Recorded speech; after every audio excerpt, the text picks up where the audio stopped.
కేపాలు కేపాలు ఎంత కామెడీ అయినా కంటెంట్ కానీ మా కంటెంట్తోనే మాట్లాడుతాడనేది అందరికీ తెలుసు. కాకపోతే పాపం తను కామెడీ అయిపోయాడు.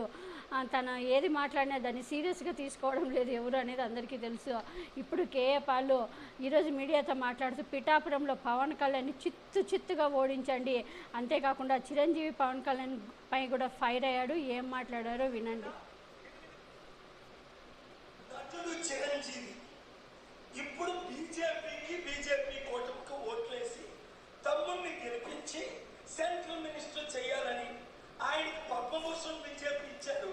కండిషన్ ఏంటి? బీజేపీ కూటమికి తిరిగి ఓట్లు వేయించడానికి. బీజేపీ స్పెషల్ స్టేటస్ ఇచ్చిందా? స్పెషల్ ప్యాకేజ్ ఇచ్చారా? స్మార్ట్ సిటీలు కట్టారా? పోలవరం కట్టారా? రైల్వే జోన్ ఇచ్చారా? 10లో 15 లక్షలు ఇచ్చారా? నిరుద్యోగులకు ఉద్యోగాలు ఇచ్చారా? 100లో ఒకటైనా చేశారా? చేయలేదు. సరికదా 8 లక్షల కోట్లు స్టీల్ ప్లాంట్ అమ్మేస్తుంటే ఏప్రిల్ 25 నేను వాదనలు వినిపించి స్టీల్ ప్లాంట్ అమ్మకుండా మోదీ గవర్నమెంట్ వ్యతిరేకం ఆర్డర్ తీసుకొచ్చాను, మీకు తెలుసు.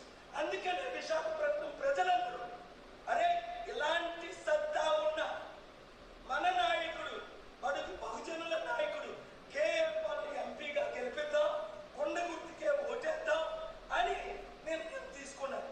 మీకు ప్యాకేజ్ స్టార్ట్ కావాలా? కేఏపాల్ కావాలా? తెలుసుకోండి. పవన్ కళ్యాణ్ పిఠాపురంలో ఓడించండి. ఎవరికైనా ఓటేయండి.